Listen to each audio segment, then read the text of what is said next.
The waves crashed against the rocky shore with a violence that made even the most seasoned fisherman pause. Miguel Santos had seen storms before, but this one carried something different in its fury, something that made his weathered hands grip the nets tighter as he worked to secure his small boat against the pier. The fishing village of Puerto Esperanza had weathered countless tempests, but tonight the ocean seemed intent on claiming something precious. Before we jump back in, tell us where you're tuning in from. And if this story touches you, make sure you're subscribed, because tomorrow, I've saved something extra special for you. 30 years had carved deep lines around Miguel's eyes, each one a testament to mornings that began before dawn and nights that ended with the smell of salt and fish clinging to his clothes. His small wooden house sat perched on the hillside, overlooking the harbor, its blue paint faded and peeling from decades of sea spray and sun. The roof leaked in 3 places, and the floorboards creaked a familiar song with every step, but it was home in every sense that mattered. At 58, Miguel had accepted that life would continue in its predictable rhythm. Wake before sunrise, check the nets, take the boat out into the deep waters where the fish ran thick, return by afternoon to sell the catch at the market. His wife Rosa would be waiting with coffee that was too strong and bread that was always perfect, and they would sit on their small porch, watching the sun set over the water that had given them everything and taken away just as much. The storm that night was different from the beginning. Miguel felt it in his bones the way old sailors always claimed they could, a restlessness that had nothing to do with the weather forecast crackling over his ancient radio.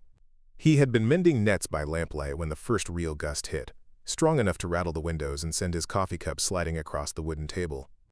Rosa emerged from the kitchen, drying her hands on a towel that had seen better decades.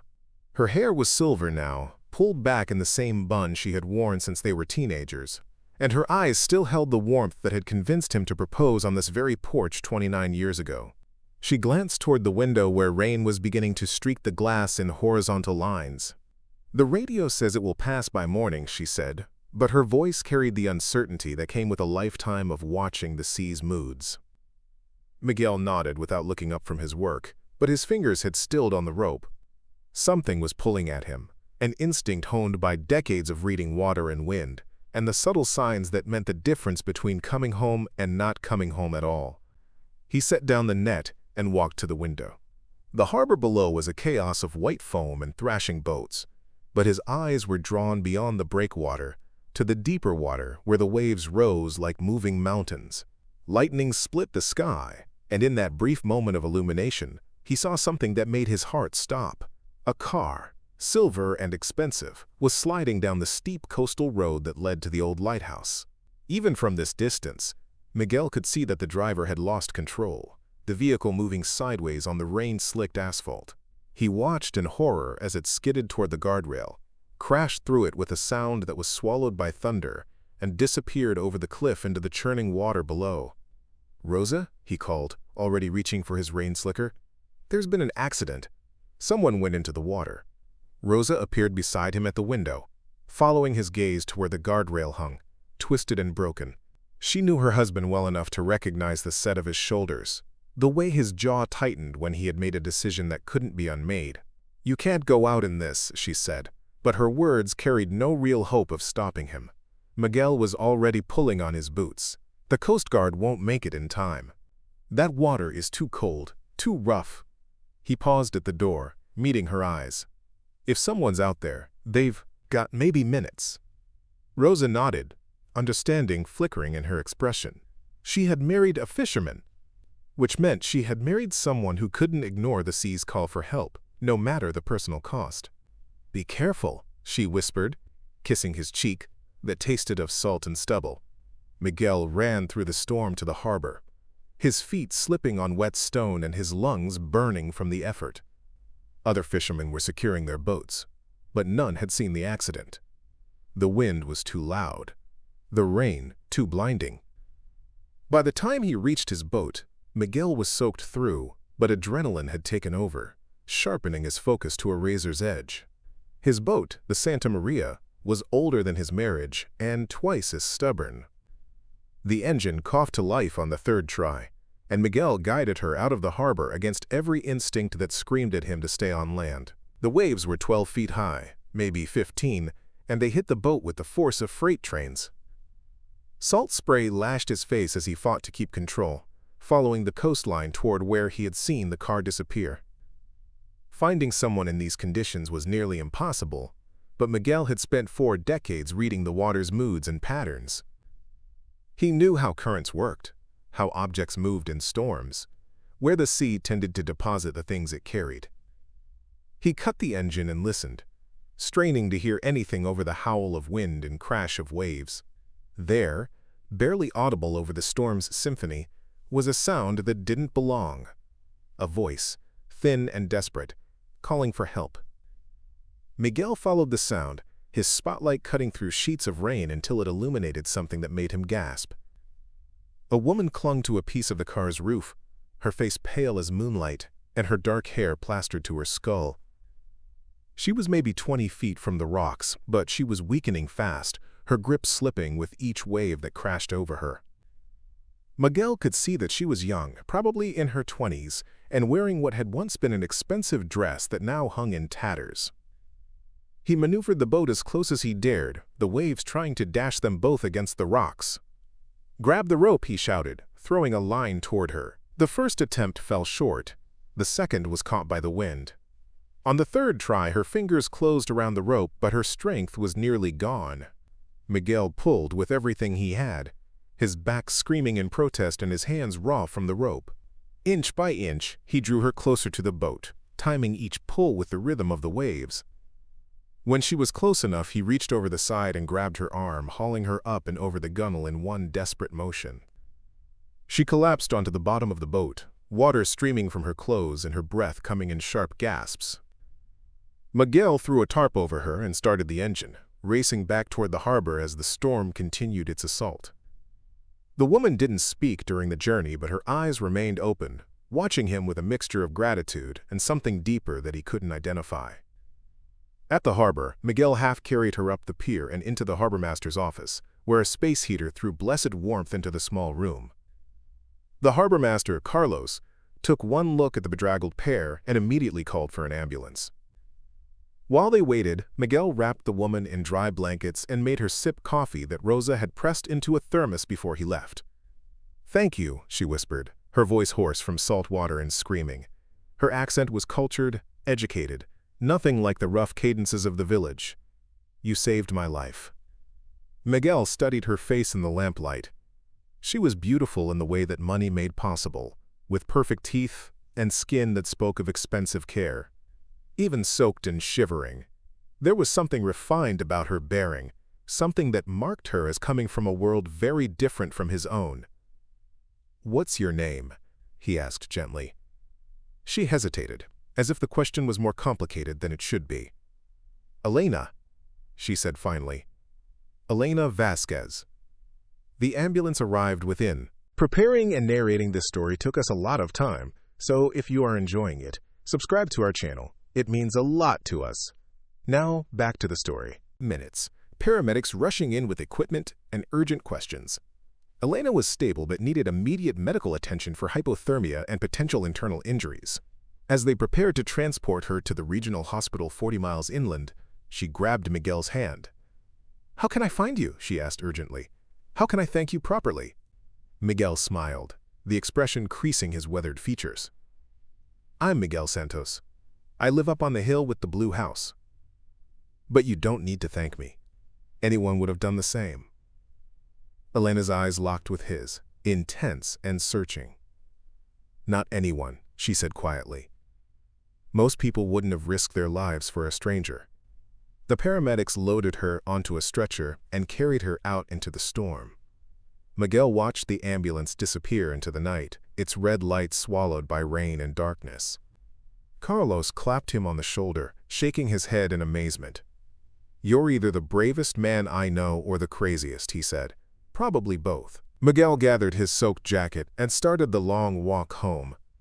Rosa was waiting at the door, as he had known she would be, with dry clothes and worried eyes. He told her everything while she fussed over him, checking for injuries and making him drink hot soup that tasted like home. As he finally settled into bed, Miguel found himself thinking about Elena's eyes, the way they had seemed to hold secrets too heavy for someone so young. He wondered what had brought her to their remote coast on such a terrible night, what kind of life she was running from or toward. But exhaustion claimed him before he could pursue the thought further, and he slept deeply despite the storm that continued to rage outside. Part 2. 3 days later, a black limousine wound its way down the narrow coastal road toward Puerto Esperanza, as out of place in the fishing village as a diamond in a tackle box. Word spread quickly through the small community, the way news always did in places where everyone knew everyone else's business. By the time the vehicle reached the harbor, half the village had found excuses to be nearby. Miguel was repairing nets on his porch when he saw the limousine pull up to his gate. Rosa emerged from the kitchen, wiping flour from her hands and raising her eyebrows at the unexpected sight. A driver in a crisp uniform opened the rear door, and Elena stepped out. She looked completely transformed from the bedraggled woman he had pulled from the sea. Her dark hair was styled perfectly, and she wore a cream-colored dress that probably cost more than Miguel made in a year.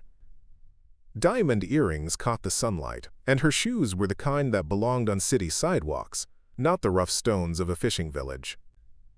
Despite the elegant facade, Miguel could see traces of her ordeal in the careful way she moved, the small bandage on her temple, the slight tremor in her hands. She approached his porch with a mixture of confidence and uncertainty, as if she wasn't sure of her welcome. "Mr. Santos," she said, her voice carrying the same cultured accent he remembered. "I hope I'm not intruding." Miguel set down his net and stood, suddenly aware of his worn work clothes and the smell of fish that no amount of washing could completely remove. "Not at all." "How are you feeling?" "Much better, thanks to you." She gestured toward the limousine. "I brought something to express my gratitude." The driver was already unloading boxes from the trunk, expensive-looking packages that he stacked carefully on the porch. Miguel watched with growing discomfort as the pile grew higher. Inside the boxes, he glimpsed glimpses of luxury items that had no place in his simple life. A gold watch, bottles of wine with labels he couldn't pronounce, gourmet foods in fancy packaging. "This is too much," he said finally. "I told you, anyone would have done the same." Elena shook her head firmly. "You risked your life to save mine. These are just things. They can't begin to repay what you've done." Rosa stepped forward, her natural hospitality overcoming her awe at their elegant visitor. "Would you like some coffee?" she asked. "We were just about to have lunch." Elena's face brightened with genuine pleasure. "I would love that, if it's not too much trouble." Over the next hour, they sat around Rosa's simple wooden table, eating fish stew and fresh bread, while Elena told them about her life. She was careful with details, but Miguel gathered that she came from significant wealth, that her family owned businesses in the capital city, that she had been educated in Europe. What she didn't explain was why she had been driving alone on a stormy night, or why she seemed to flinch whenever the conversation turned to her family. Rosa, with the intuition that came from raising 3 children, seemed to sense Elena's need for normalcy. She chatted about village life, the upcoming festival of San Pedro, the challenges of keeping a house so close to the sea. Elena listened with an attention that seemed almost hungry, as if she were storing up details of a life she had never experienced. "It's so peaceful here," Elena said, gazing out the window toward the harbor where fishing boats bobbed at their moorings. "In the city, there's always noise, always pressure, always someone wanting something from you." Miguel caught the weariness in her voice, the way her shoulders seemed to carry invisible weight. "It's quiet," he agreed. "Sometimes too quiet for the young people. Most of them leave for the cities eventually." Elena turned back to them, her eyes bright with sudden interest. "But you stayed. You chose this life." Miguel exchanged a glance with Rosa, both of them remembering the young man who had briefly dreamed of leaving, of seeking his fortune in distant places. "We tried the city for a while when we were first married," Rosa said gently. "Miguel worked construction. I cleaned houses. But the sea called us home." Elena nodded as if she understood something fundamental in those words. "There's something to be said for knowing where you belong." She stayed for another hour, seeming reluctant to leave despite the obvious differences in their worlds. When she finally rose to go, Miguel walked her to the limousine, carrying some of the gift boxes to load into the trunk. "I'll be staying in the area for a few more days," she said. "There are some business matters to settle. Would it be possible to visit again?" Miguel smiled, genuinely pleased by the request. "Our door is always open." That evening, Rosa helped him carry the gifts inside, both of them slightly overwhelmed by the expensive items Elena had brought. The gold watch alone was worth more than Miguel's boat, and the wine collection would stock a restaurant. But it was a smaller item that caught Rosa's attention, a framed photograph of Elena with an older man who shared her dark eyes and determined jaw. "She looks sad in this picture," Rosa observed, studying Elena's expression in the photo, "even though she's smiling."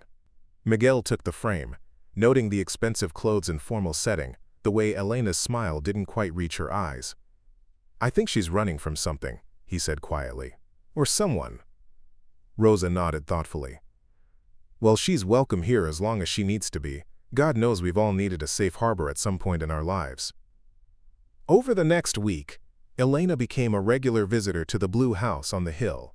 She would arrive each afternoon in different vehicles, sometimes the limousine, sometimes a rented sedan, always dressed elegantly, but with increasing simplicity.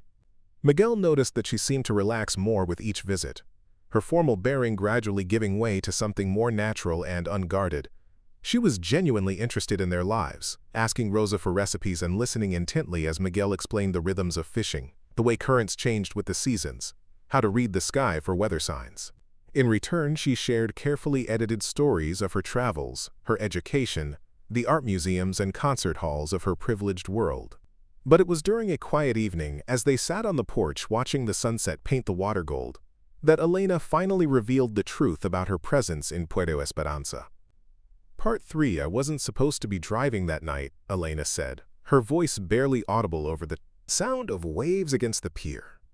The confession came after days of careful conversation, as if she had been gathering courage with each visit to their simple home. Miguel and Rosa exchanged glances but didn't interrupt.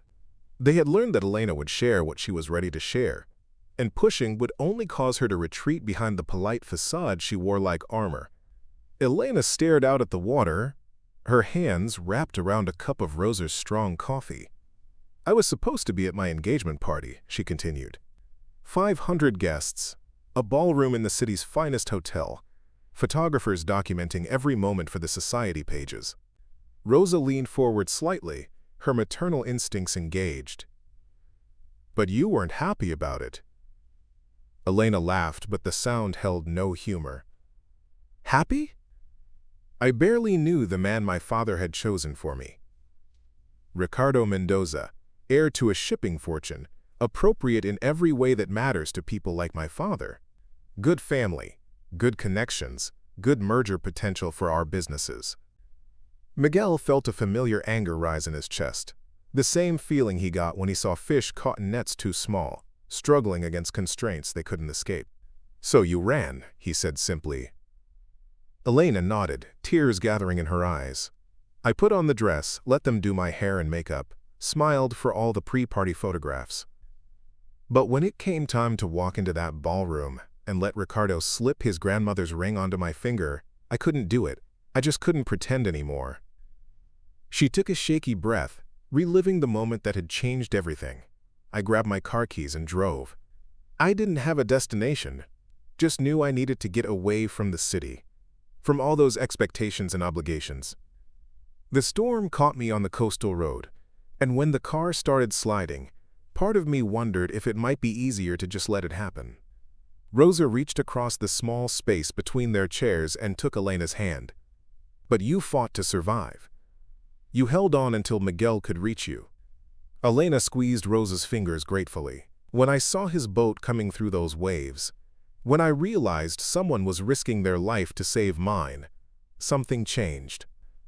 I remembered what it felt like to want to live, to believe that my life had value beyond what I could provide for other people's ambitions." Miguel cleared his throat, uncomfortable with emotional displays but moved by Elena's pain.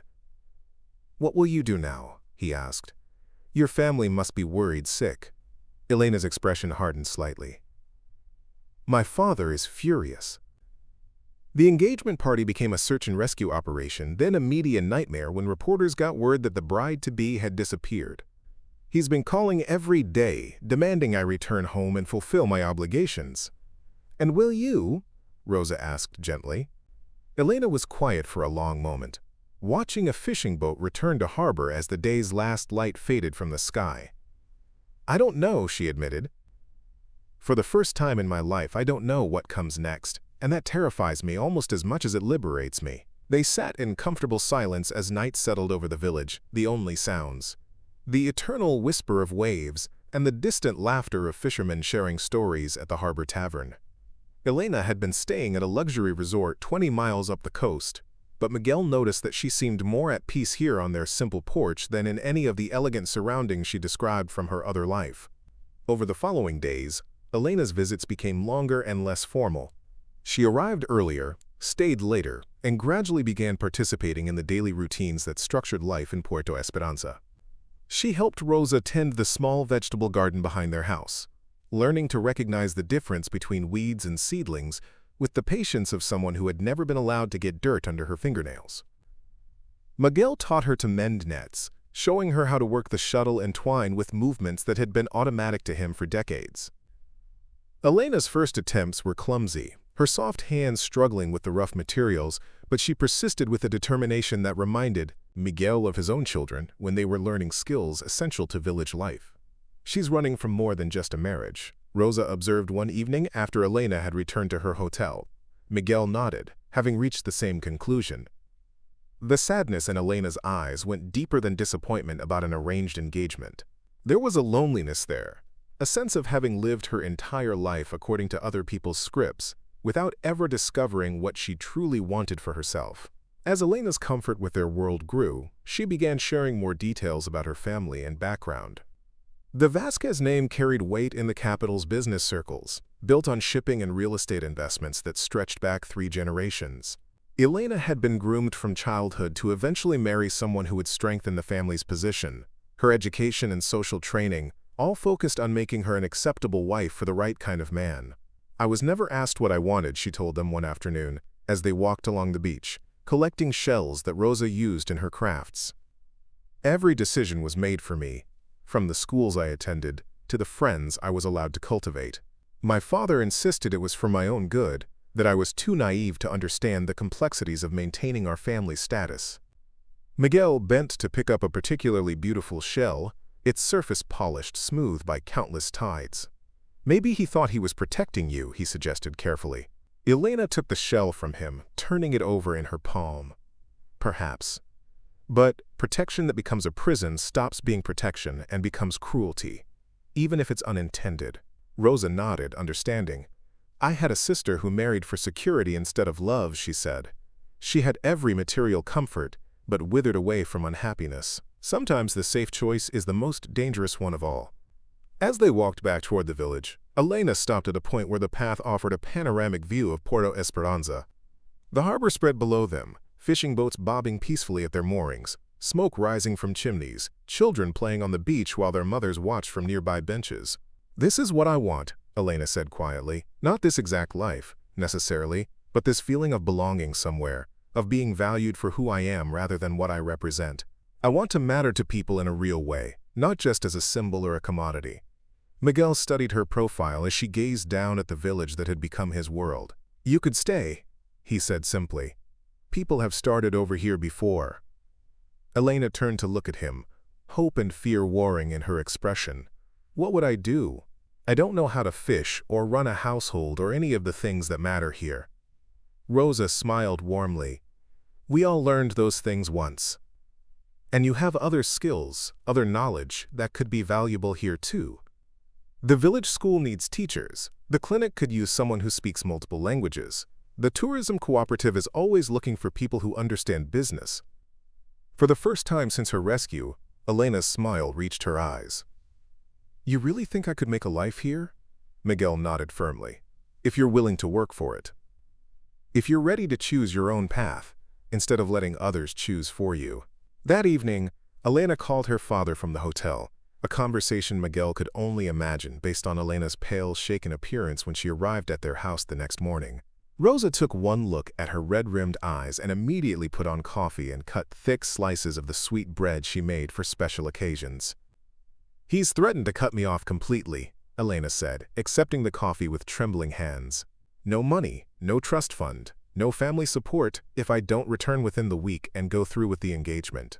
Rosa sat beside her, radiating the kind of calm strength that had carried their family through decades of uncertainty. "And how do you feel about that?"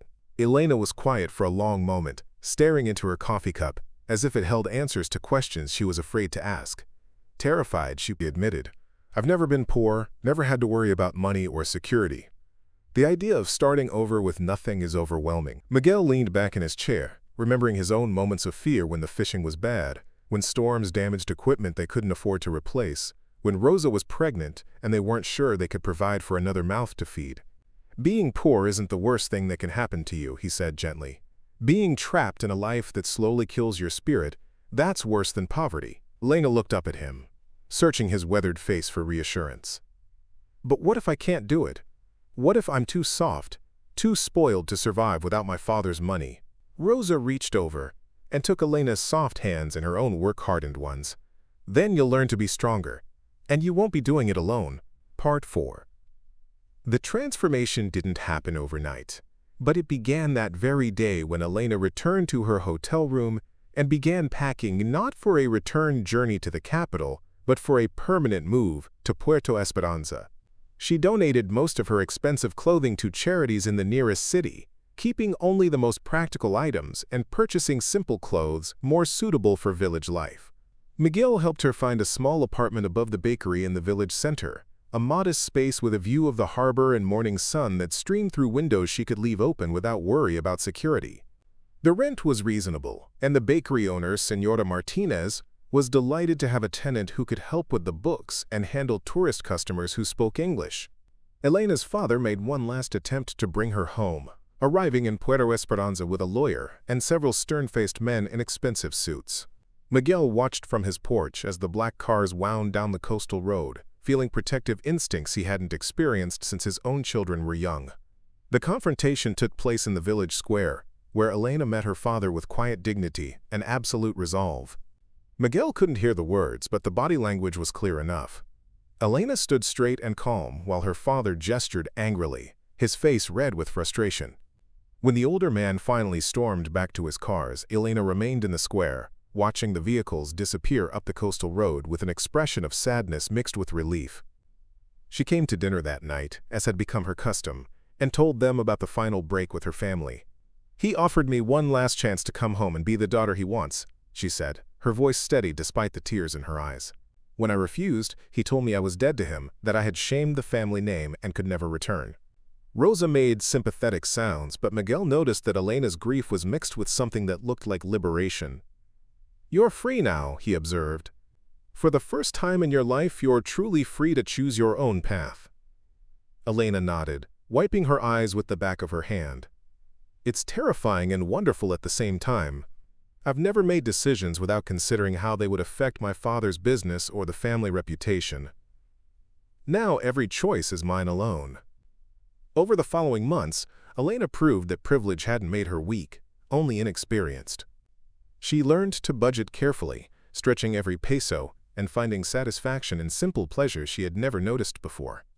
She worked mornings at the bakery, afternoons at the village school teaching English to children whose eyes lit up at the possibility of communicating with the tourists who occasionally visited their remote coast.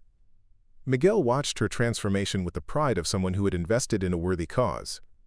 Elena's soft hands developed calluses from kneading bread and carrying heavy flour sacks. Her expensive manicure gave way to practical short nails, and her perfectly styled hair was often pulled back in a simple ponytail that showed the freckles sun had painted across her nose. But it was the change in her eyes that marked the real transformation. The haunted sadness gradually gave way to contentment, then joy, as Elena discovered what it meant to be valued for her contributions rather than her connections. The village children adored her, gathering around her apartment in the evenings to practice their English and listen to stories about the wider world. Rosa noticed that Elena had begun looking at Miguel differently, her gaze lingering on his weathered hands as he worked on his nets, her smile becoming warmer when he told stories about his days on the water. Miguel, for his part, found himself anticipating Elena's presence in ways that had nothing to do with gratitude. and everything to do with the quiet strength she had discovered within herself. Their friendship deepened through shared work and simple companionship. Elena began joining Miguel on early morning fishing trips, learning to read the water and handle the nets with increasing skill. She proved to have excellent instincts for predicting where fish would run, and her presence on the boat brought a kind of luck that had other fishermen shaking their heads in amazement.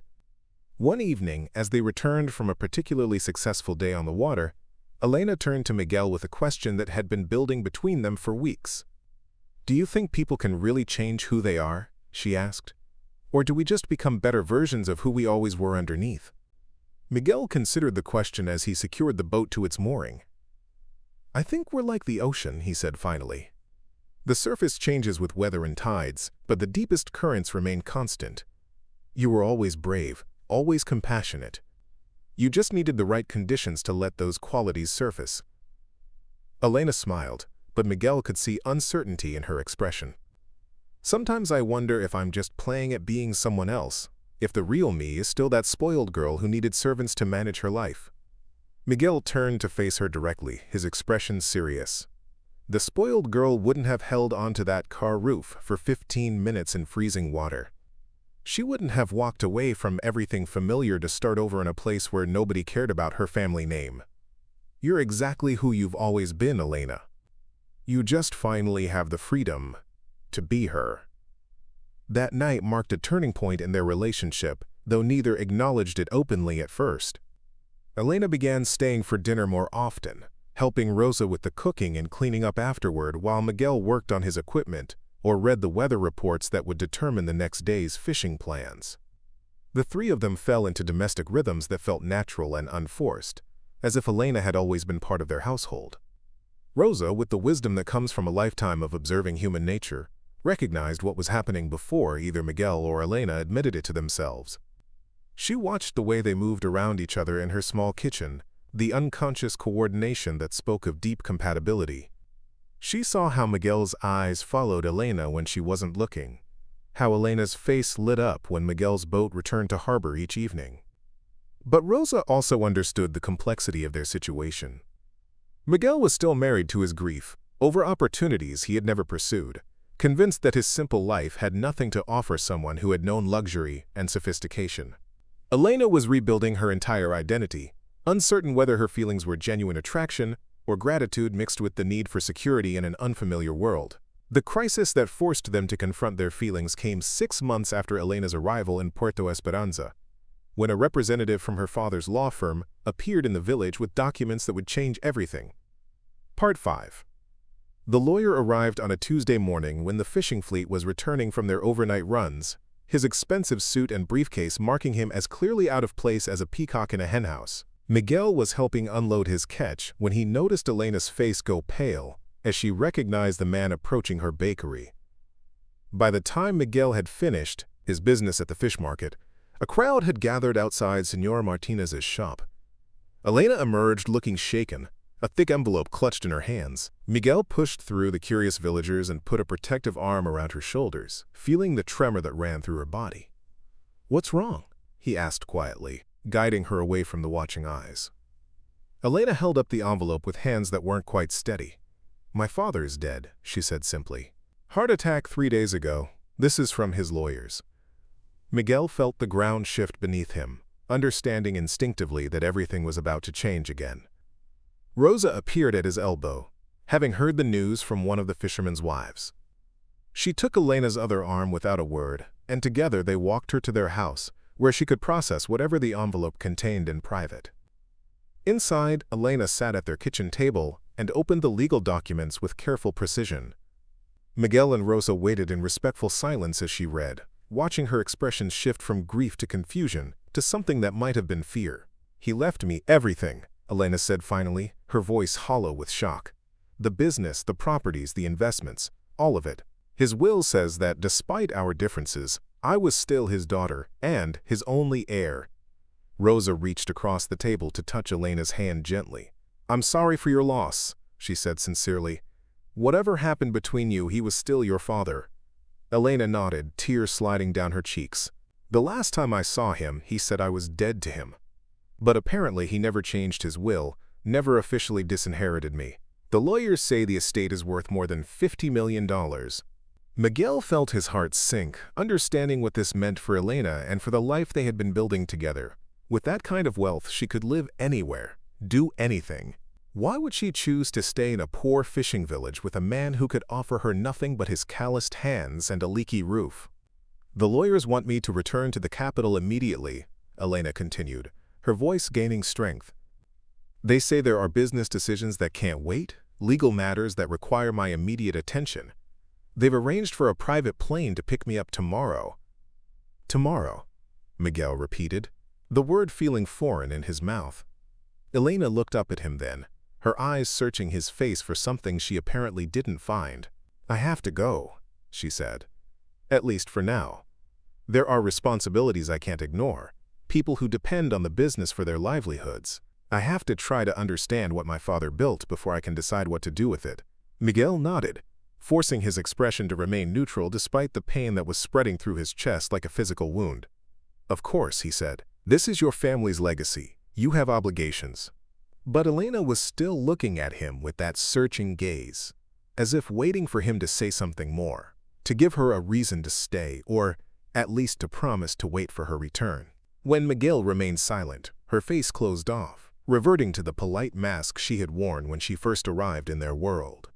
She packed that evening while Miguel was out checking his nets, avoiding the painful scene of watching her fold away the simple clothes she had chosen for her new life and replace them with the kind of elegant outfits appropriate for a business heiress. Rosa helped her, offering quiet comfort and practical advice about managing grief and sudden responsibility. When Miguel returned, Elena was sitting on their porch in a black dress that cost more than his boat, her hair styled in a way that made her look like the sophisticated woman who had first stepped out of that limousine 6 months ago. The transformation was so complete it took his breath away. "All right," she said when she heard his footsteps on the wooden stairs. "And call. This doesn't have to change anything between us." Miguel sat beside her on the bench they had shared so many evenings but kept careful distance between them. "Everything has already changed," he said gently. "You're going back to where you belong." Elena turned to face him, frustration flashing in her eyes. "Where I belong? I belong here, Miguel. These past months have been the happiest of my life. This village, your family, the work I've been doing, this is where I belong." But Miguel shook his head, his weathered face etched with resignation. "You say that now, but when you're back in your world, surrounded by everything you grew up with, you'll remember who you really are. And it won't be the woman who mends nets and teaches village children." The private plane arrived at dawn, landing on a makeshift strip the lawyers had arranged 20 miles up the coast. Miguel watched from his porch as the black cars wound their way through the village one last time, taking Elena away from Puerto Esperanza and back to the life she had been born to live. Rosa stood beside him, her hand resting gently on his shoulder. "She'll be back," she said with quiet conviction. Miguel wanted to believe her, but as weeks turned to months without word from Elena, he began to accept that their time together had been nothing more than a beautiful interlude in both their lives. The village seemed smaller without her presence, the colors somehow less vivid. Even the fish seemed scarcer, as if Elena had taken some essential luck with her when she left. Part 6. 2 years passed in Puerto Esperanza with the steady rhythm that had defined Miguel's life before Elena's arrival. He rose before dawn, tended his nets, took his boat out into waters that seemed less generous than before, and returned each evening to Rosa's patient presence and simple meals. The tourist season came and went, bringing strangers who admired the village's charm for a few days before returning to their own worlds. Occasionally, someone would mention seeing Elena's name in financial newspapers, stories about the young heiress who had transformed her father's traditional shipping company into a modern logistics empire. She had apparently thrown herself into the business with the same determination she had once applied to learning village life, earning respect from competitors and employees who had initially doubted her qualifications. Miguel tried not to follow these reports, but in a village where news traveled quickly and everyone remembered the elegant woman who had lived among them, avoiding Elena's story proved impossible. She had modernized the company's fleet, expanded into new markets, established charitable foundations that funded education programs in coastal communities throughout the region. The shy, uncertain woman who had sought refuge in Puerto Esperanza had become exactly what her father had groomed her to be, a leader worthy of the family name. The knowledge should have brought Miguel satisfaction, proof that Elena had found her true calling and built the meaningful life she had been seeking. Instead, it left him feeling hollow, as if something essential had been carved out of his chest and never properly healed.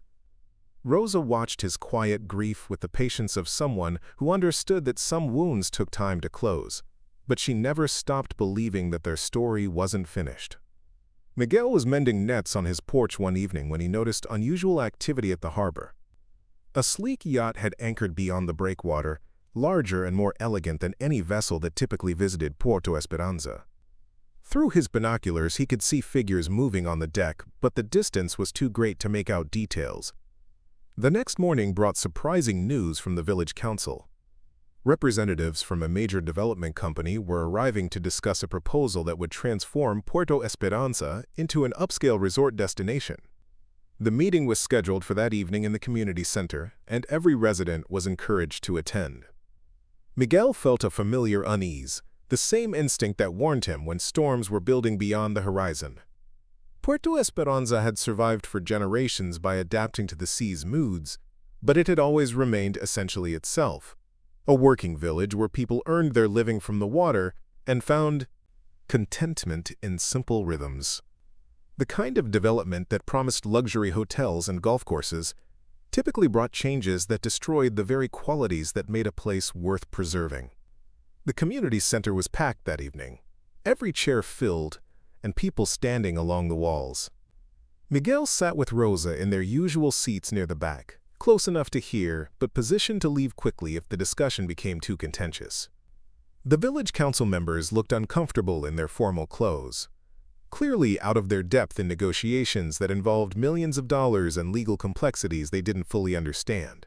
The development company's representative was a smooth-talking man in an expensive suit who spoke of economic opportunities and modernization, as if poverty were a disease that only tourist dollars could cure. His presentation included architectural renderings of gleaming hotels, charts showing projected employment numbers, and photographs of other coastal communities that had been successfully transformed by similar projects. But it was when he began discussing the specific properties his company wanted to acquire that Miguel felt his blood turn to ice water. The development plan called for purchasing the entire fishing fleet's mooring rights, converting the harbor into a marina for pleasure boats. The hillside where Miguel's blue house sat would be cleared for luxury condominiums with panoramic ocean views. Even the village cemetery, where Miguel's parents rested beside Rosa's family, would be relocated to make room for a championship golf course.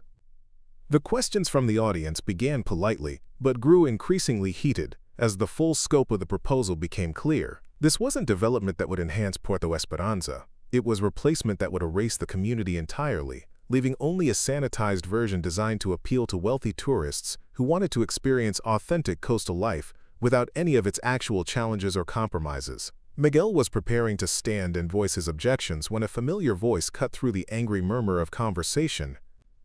"Before we proceed further," the voice said, carrying the kind of authority that immediately commanded attention, "I think the community should know exactly who they're dealing with."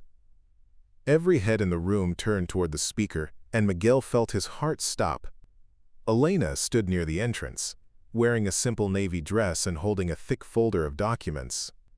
She looked older than when she had left, her face carrying new lines of responsibility and experience, but her eyes held the same determined warmth Miguel remembered. She walked to the front of the room with confident steps, her presence immediately shifting the room's energy. The development company's representative looked confused and slightly annoyed at the interruption, but Elena ignored him completely, addressing her words to the assembled villagers. "My name is Elena Vasquez," she said, her voice carrying clearly through the packed room. "Some of you may remember me from a few years ago, when I lived here briefly. What you may not know is that I am now the majority shareholder in the company that is making this development proposal." The room erupted in surprised conversation, but Elena raised her hand for silence. "What my representative failed to mention," she continued, her gaze moving to the uncomfortable-looking man in the expensive suit, "is that this project can only proceed with community consent. And after reviewing the proposal in detail, I have decided to withdraw our offer entirely." The development representative jumped to his feet, his smooth demeanor cracking. "Ms. Vasquez, we had an agreement. The board expects—" "The board works for me," Elena said calmly, "and I work for the people whose lives would be destroyed by this project. Puerto Esperanza doesn't need to be saved by outside investors. It needs to be preserved exactly as it is." Miguel found himself standing without conscious decision, his legs carrying him toward the front of the room where Elena waited with an expression that mixed nervousness and hope. The crowd parted before him, and he heard Rosa's encouraging whisper behind him, but his attention was focused entirely on the woman who had just sacrificed millions of dollars to protect the place that had given her sanctuary. "You came back," he said when he reached her, his voice rough with emotion. Elena smiled, and Miguel saw at her face the same mixture of strength and vulnerability that had first drawn him to her during that terrible storm 2 years ago. "I told you I would," she said simply. "It just took me longer than expected to figure out how to stay." Part 7. The community center slowly emptied as villagers absorbed the news that their way of life had been preserved by the same woman many had assumed would never return to their simple world. Elena waited patiently while Miguel processed what her presence meant, not just for Puerto Esperanza, but for the carefully rebuilt life he had constructed in her absence. "Walk with me?" Elena asked when the last of the crowd had dispersed, leaving them alone with Rosa, who was gathering folding chairs with a satisfied expression that suggested she had expected this outcome all along. They walked toward the harbor in comfortable silence, their footsteps echoing on the cobblestone streets that Elena's development company would have replaced with manicured walkways. The fishing boats bobbed at their moorings, secure in harbors that would remain working docks rather than become pleasure-craft marinas. "I thought you had found your calling in the business world," Miguel said finally, breaking the silence that stretched between them like a bridge neither was sure how to cross. Elena stopped walking and turned to face the water, her expression thoughtful. "I did find my calling," she said, "but it wasn't what I expected. Running my father's company taught me that I have skills I never knew I possessed. I can negotiate contracts, manage investments, make decisions that affect thousands of employees. But more importantly, it taught me that having power means nothing unless you use it to protect what matters most." Miguel studied her profile in the moonlight, noting the confidence that had replaced the uncertainty he remembered. "And what matters most to you?" Elena turned to meet his eyes directly, her gaze steady and sure. "This place, these people, the life we started building together before I lost my nerve and ran away." Miguel felt hope stirring in his chest, but caution held him back. "You have responsibilities now, a business empire to run. You can't just abandon all of that to play at being a village woman again." Elena smiled at his words, but it was the patient smile of someone who had anticipated this objection. "Who says I'm abandoning anything?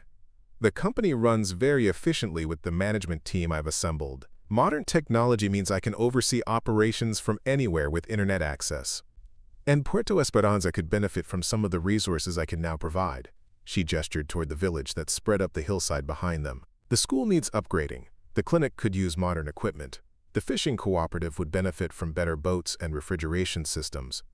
I can fund those improvements without changing what makes this community special." Miguel was quiet for a long moment, grappling with the possibility that Elena's return could be permanent rather than just another temporary visit. "What about your world back in the capital? Your social obligations, the expectations that come with your position?" Elena laughed, and the sound carried the same joy Miguel remembered from their early morning fishing trips. "I learned something important during these 2 years away from here," she said. "I don't need anyone's approval to live the life I choose. My father's legacy isn't the money or the business holdings. It's the freedom to use whatever advantages I was born with to create something meaningful." They had reached the pier where Miguel's boat waited, the same vessel that had carried him through the storm to rescue a drowning stranger who had become the center of his world. Elena ran her hand along the weathered gunwale, her touch gentle and familiar. "I've bought a house," she said quietly, not looking at him. "The old lighthouse keeper's cottage up on the point. It needs work, but it has a beautiful view of the harbor and enough space for an office where I can manage the business remotely." Miguel's heart began beating faster, but he forced himself to ask the question that mattered most. For how long this time? Elena finally looked at him directly, her eyes bright with tears he couldn't interpret.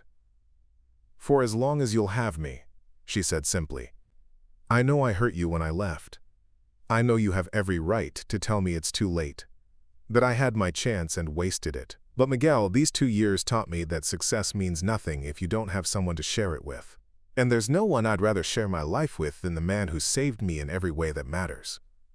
Miguel stepped closer to her, close enough to see the freckles the sun had painted across her nose during their months together, close enough to catch the scent of the simple soap she had learned to prefer over expensive perfumes.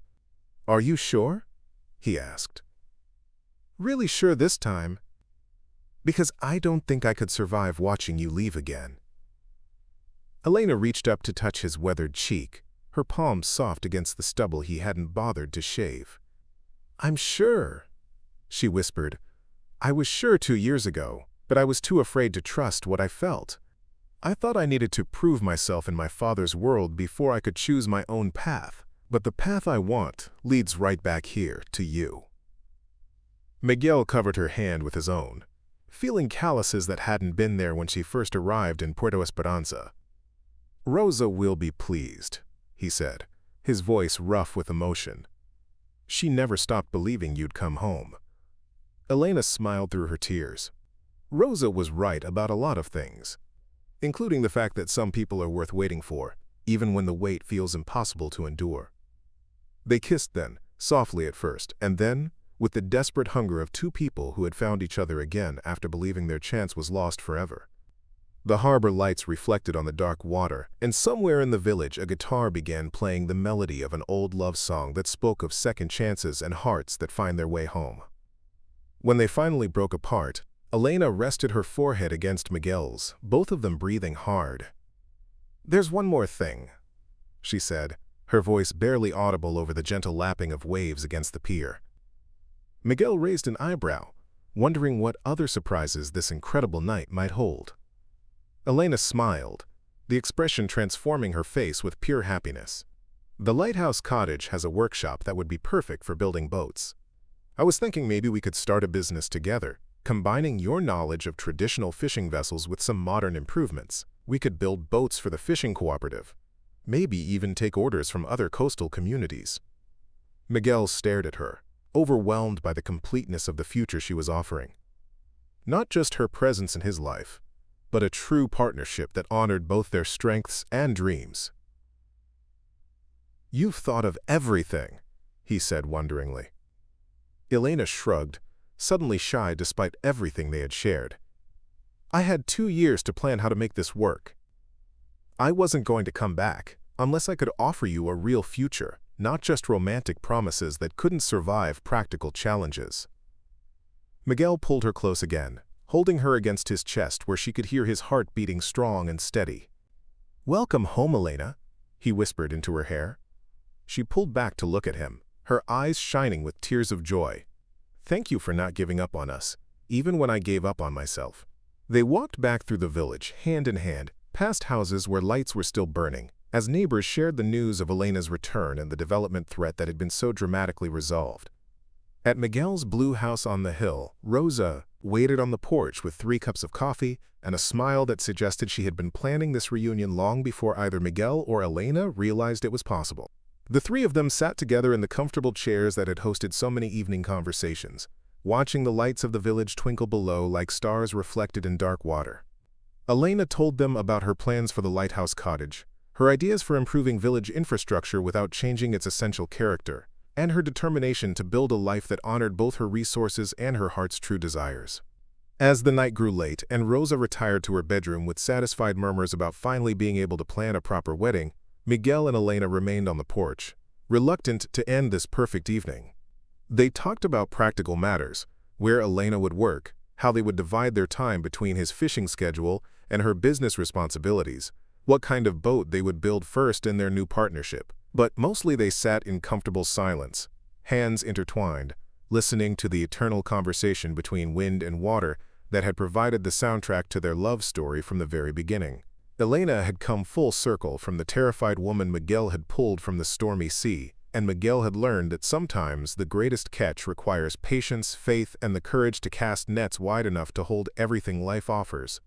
The fishing village of Puerto Esperanza slept peacefully that night, secure in the knowledge that their way of life would continue unchanged, enriched now by the presence of someone who understood that the most valuable things in life cannot be bought or sold, only earned through love, commitment, and the willingness to fight for what truly matters. As the first light of dawn began to paint the eastern horizon, Miguel squeezed Elena's hand and smiled at the woman who had traveled so far to discover that home had been waiting for her all along in a blue house on a hill overlooking the sea. Their story had come full circle, proving that sometimes the most important rescues happen not in moments of dramatic crisis, but in the quiet daily choice to save each other from loneliness, fear, and lives half-lived.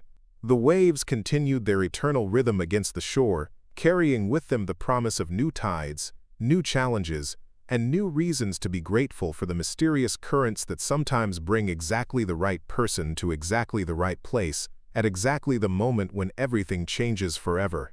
Up next, you've got 2 more standout stories right on your screen. If this one hit the mark, you won't want to pass these up. Just click and check them out.